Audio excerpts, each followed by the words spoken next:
agora passo a palavra para Fabiano dos Santos, coordenador-geral em exercício da Federação Nacional dos Trabalhadores do Judiciário Federal e Ministério Público da União. Bom dia. Inicialmente, cumprimentar aí a senadora Zenaide, cumprimentar aí os companheiros integrantes da mesa também, parabenizar pelo excelente nível do debate que está sendo trazido aqui. Inicialmente, gostaria de reivindicar a intervenção que a senadora fez relacionada à Emenda Constitucional 95. Eu acho que foi muito oportuno trazer essa colocação, porque, na verdade, a questão da Emenda Constitucional 95, ela se relaciona por demais com a questão da reforma da Previdência, que vem sendo discutido aqui, nesse momento, agora no Senado, né, mas que foi discutido anteriormente na Câmara dos Deputados. E a lógica da Emenda Constitucional 95, ela revela a priorização que está sendo feita hoje pelo Estado brasileiro e que, por meio de uma emenda à Constituição, fez com que essa lógica ficasse imposta por um período de 20 anos, né? Um período de congelamento de gastos públicos, que, na verdade, representa o fim em si dos próprios tributos que os cidadãos pagam, e que desconsideram o próprio crescimento populacional, né? Se o volume tributário aumentar nesse período, o crescimento dos gastos públicos primários, excluindo a dívida pública, ficam restritos ao crescimento da inflação, que não se relaciona com as necessidades dos serviços públicos. Então, essa é uma lógica cruel e é uma lógica que permeia todo o debate que hoje está sendo feito em relação à reforma da Previdência. A reforma da Previdência, ela busca trazer uma solução, sendo que ela não trata o problema, né? Nós temos hoje um grave problema de dívida pública que não está sendo debatido em nenhuma das duas casas com a seriedade que deveria estar sendo discutida hoje. Dentro da lógica da reforma da Previdência, né, que é uma lógica que muito nos preocupa, porque vem dar um passo além da lógica que foi imposta pela Emenda Constitucional 95, pela reforma trabalhista, e que agora avança em relação aos direitos previdenciários, impondo a todos os trabalhadores uma carga muito pesada de maiores contribuições, mais tempo de contribuição, menores benefícios e, consequentemente, menos tempo de aposentadoria.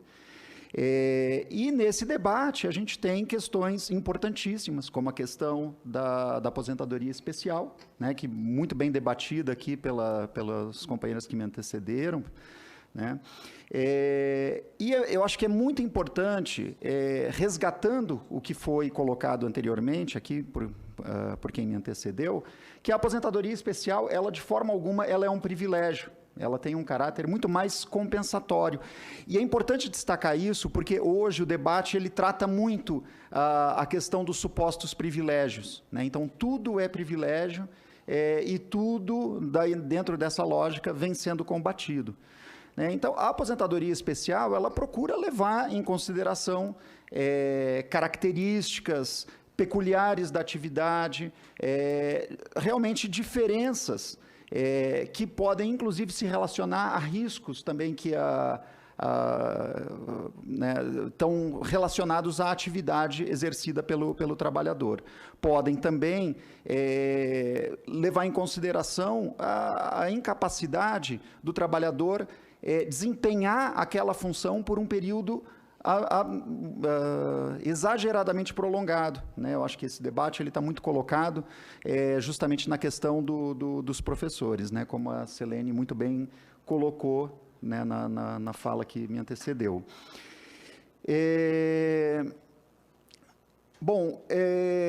Esse debate da aposentadoria especial, ele foi acirrado agora com a reforma da Previdência.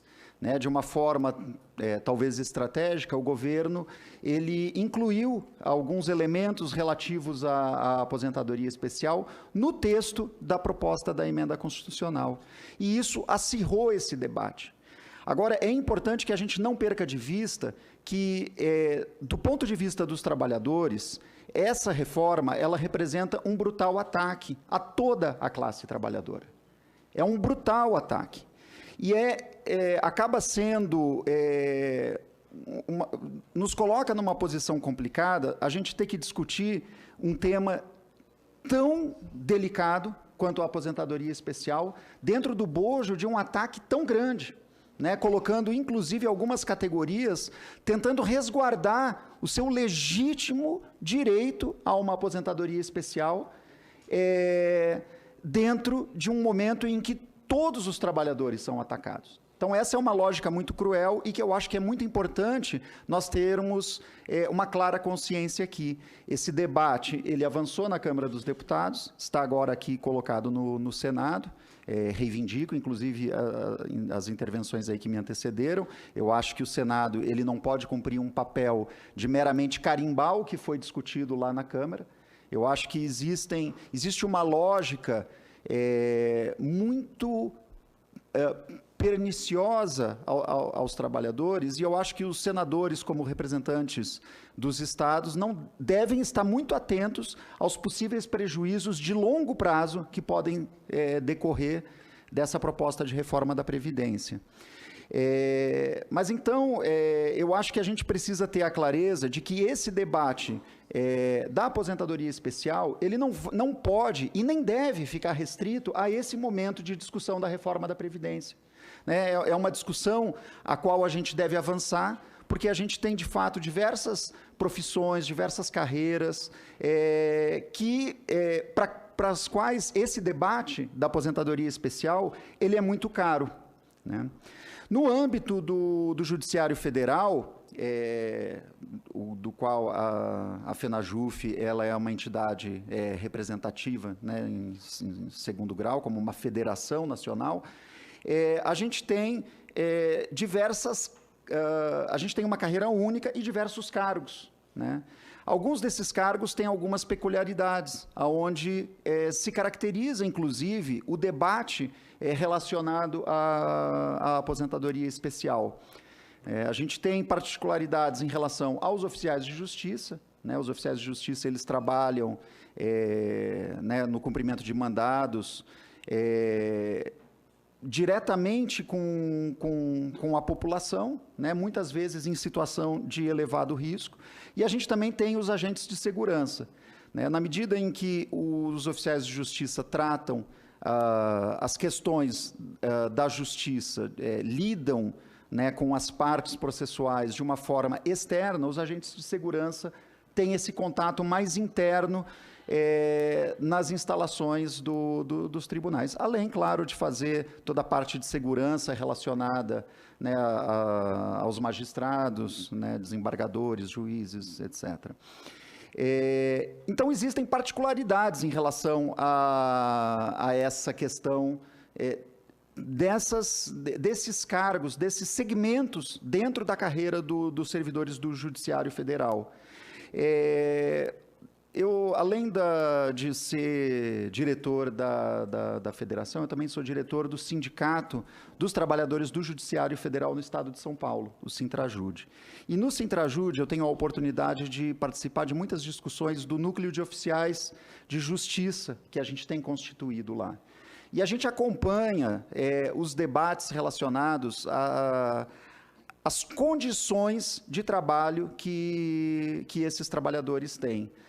Primeiro, são trabalhadores que, de forma geral, trabalham num ambiente de bastante isolamento, né? Eles não têm o convívio diário com diversos colegas, como é o caso da maior parte dos trabalhadores. Além disso, eles estão a campo, né, cumprindo mandados, e isso muitas vezes os coloca em situação de risco concreto.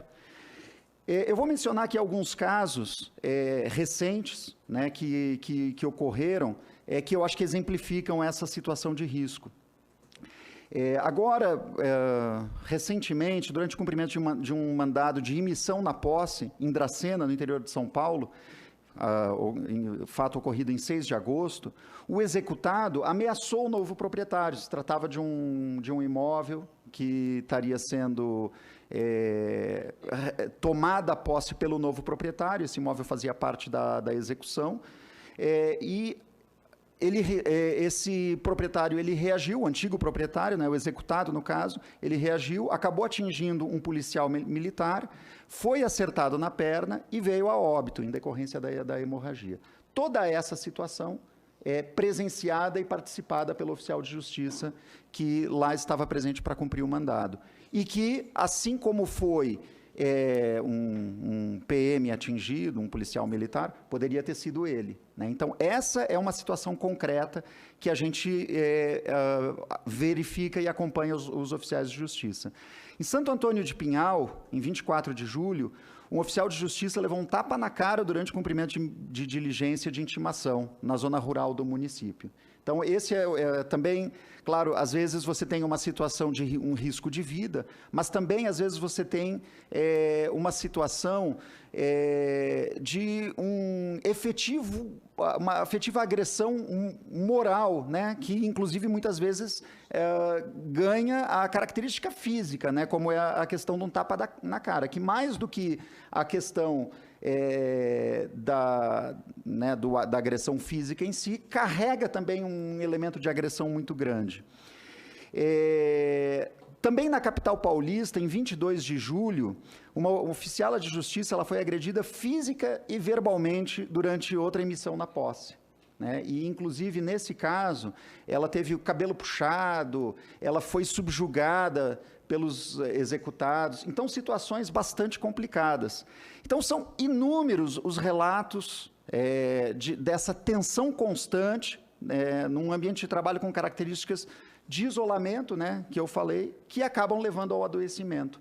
Então, você pressupor que uma pessoa vai ser capaz de cumprir esse tipo de atividade por um período prolongado de sua vida é uma situação bastante complicada. A gente tem, inclusive, uma pesquisa de saúde que foi realizada pelo Sintrajuf, que seria o Sindicato dos Trabalhadores do Judiciário Federal no Rio Grande do Sul. Ela foi realizada em parceria com a Universidade Federal de Ciências da Saúde de Porto Alegre e pela Universidade Federal do Rio Grande do Sul. Ela mostrou alguns dados bastante preocupantes. 38,5% dos oficiais de justiça apresentam um transtorno mental comum. Então, é um índice de adoecimento bastante elevado dentro de uma parcela dos trabalhadores. 77,4% já se sentiram ameaçados no exercício da função, né? Seja verbalmente, fisicamente. 45,7% não recebem explicações do porquê das ordens e das decisões importantes. Ou seja, muitas vezes eles sequer compreendem tudo o que está acontecendo, né, até esse clima de agressão. 61,5% tiveram algum bem particular, roupa, motocicleta, automóvel, telefone, etc., danificados no exercício da função. Então, esse é o ambiente que a gente tem em relação aos oficiais de justiça. Em relação aos agentes de segurança, também não é muito diferente. Quase 30% deles já se sentiram ameaçados no exercício da função. E 5,6% sofreram violência física, né, porque lidam diretamente com o público na função de segurança, né. Então, eu acho que esses são alguns elementos que a gente precisa considerar. Eu vejo que, em alguns momentos, traz-se um debate de políticas de saúde como alternativa à aposentadoria especial. Eu acho que a gente precisa entender que a aposentadoria especial, ao respeitar as características da atividade, ela é também uma política de saúde pública. Até porque a gente precisa lembrar que a Previdência, conjuntamente com a saúde e com a assistência social, ela representa a Seguridade Social, elas fazem parte de um mesmo pacote. Então, a gente não pode desconsiderar o aspecto de saúde, inclusive relacionado à questão da aposentadoria especial. Então, eu acho que essa é a contribuição que eu gostaria de trazer aqui, dentro das limitações de tempo aqui que a gente tem para trazer esse debate, e tentar agregar um pouco aos companheiros e companheiras que me antecederam, que foram brilhantes em suas intervenções, aí, muito pertinentes nas suas colocações. Muito obrigado.